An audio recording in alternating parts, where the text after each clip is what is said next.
I'm Klaas Martens. I farm together with my son Peter and also with David Sheik, and we farm about 1,900 acres across the entire group. We have between 20 and 30 different crops, and we do a lot of double cropping and cover cropping. We market into a lot of different markets, and we're always looking at how new crops can fit into the biology and also how they can fit into available markets.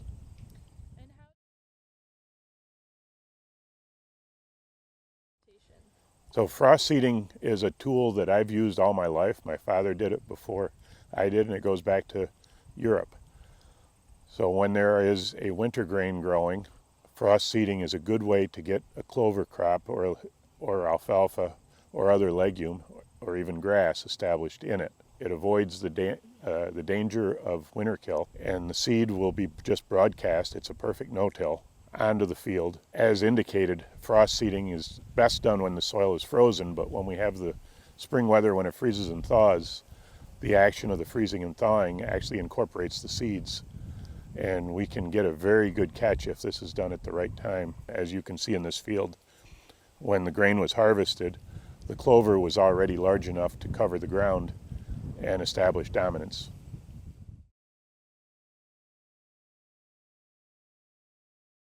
We frost seed clover in most of our winter grains. The exception would be where we're going to follow wheat with buckwheat, or where we're immediately going to plant a double crop. But if it's not going to be double cropped, there needs to be something growing there. So we will put clover on the rest. This clover is absolute rocket fuel as far as dairy cows are concerned. You can make a lot of milk on it. And just because it's there as a cover, like I said, it can be harvested as a crop too, and it can add income. And we're trying to close the nutrient cycle so that the nutrients that are being removed when we take the clover crop off and then when we take the straw off are all coming back in an improved form after going through the cows.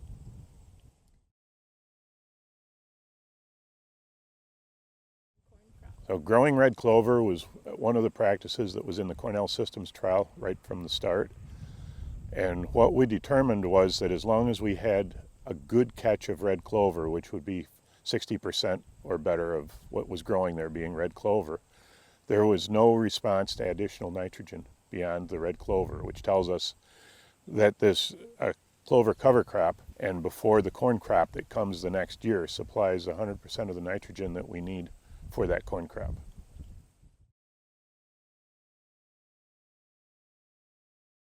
We used to seed a lot higher rates than we do now. It seems like anywhere from 8 to 12 pounds per acre is plenty of seed. It depends a little bit on how vigorous the seed is, how good the germ is. But if we calculate it out, the number of seeds that are in a pound, 2 pounds per acre would actually give you an adequate stand if you had it all catch, so that we can have a lot of attrition of seed at 8 pounds per acre and still have an excellent stand. Now that said, most people go a little heavier just as insurance, and because the cover crop is not that expensive compared to the benefit that we get from it.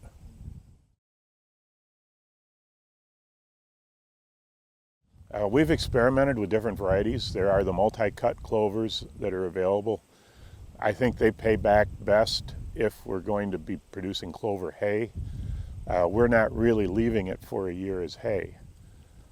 What I have found is that the medium red clover that's grown here is a local seed landrace.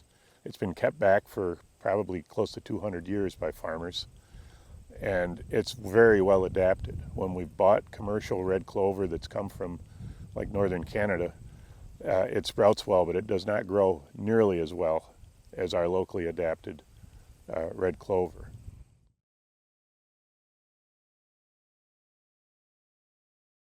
The evolution of frost seeding is really interesting. My son Peter hates his memories of walking it on.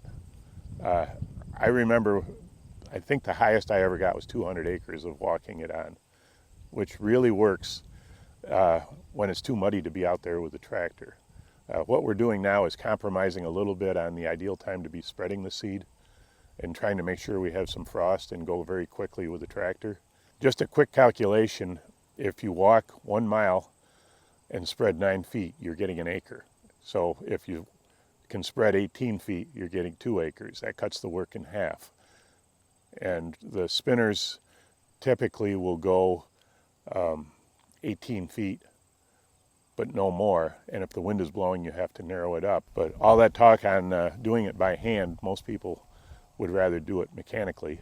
And their GPS has really helped us. One of the counterintuitive things that can drive us crazy, at least when I was learning, my father taught me how to do it, was losing your place in the field. And you can always tell for the rest of the year if you lost your place in the field, where when we're using GPS equipment, that problem is taken care of. And also with the fancy seeders, they can calculate your rate and get it almost exactly, where it used to be quite a skill to get the rate exactly where we wanted it. But I think for market gardeners and for smaller operations, the hand seeding still works real well.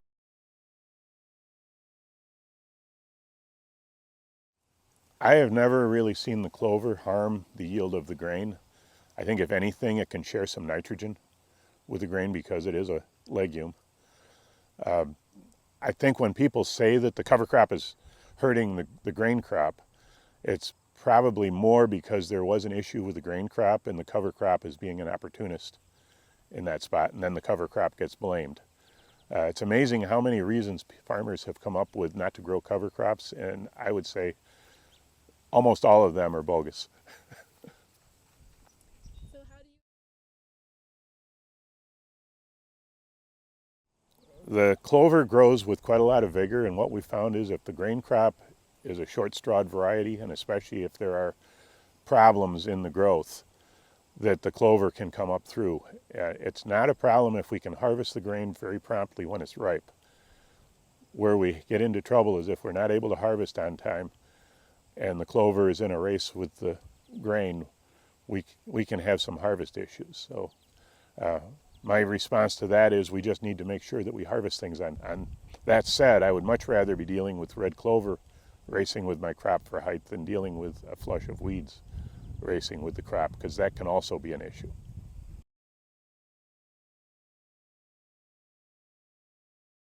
Looking at this field, I would say we hit a home run. I like to see at least this much cover. I'm happy if the ground is covered heavier. I've seen cases where a month after harvest the clover was nearly knee-high. That usually is the result of having had a weak grain crop. And we got the best of both worlds, where there was zero impact on the grain harvest, and then but the clover was still strong enough to take over and dominate the ground as soon as the sunlight was available. The one downside we can have with cover crops is drought. When there's a severe drought, a cover crop can use water that you wish was available for the crop. Now, on the other hand, the effect that the cover crop has on the soil structure makes the soil able to store more water, hold more water, and make it available better. So that if we manage the cover crop right and use adaptive management practices as we go through the year, I think we're still getting a net plus when we have severe weather. And of course, in the opposite situation, when it's excessive rain, the cover crop really helps us because it helps dry the ground out and maintain a good, healthy aerobic environment in the soil. It also helps rebuild the soil structure that is negatively impacted by the raindrops, and it physically protects the soil.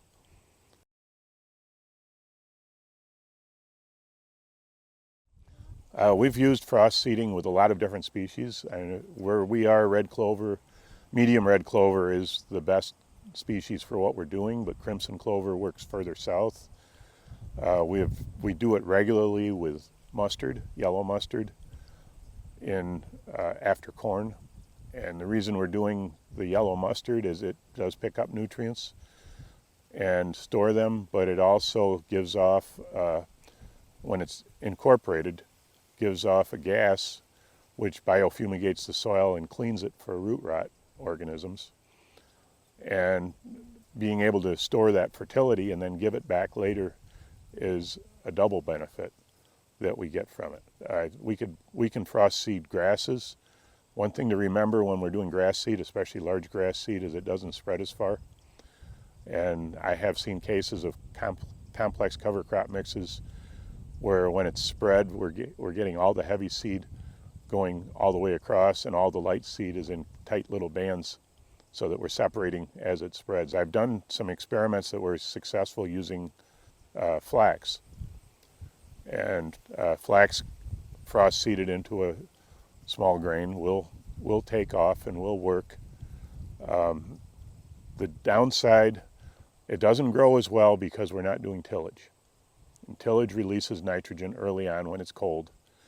But we do need to be aware that when we're frost seeding and not doing anything to aerate the ground or disturb it, that it does reduce the available supply of nitrogen.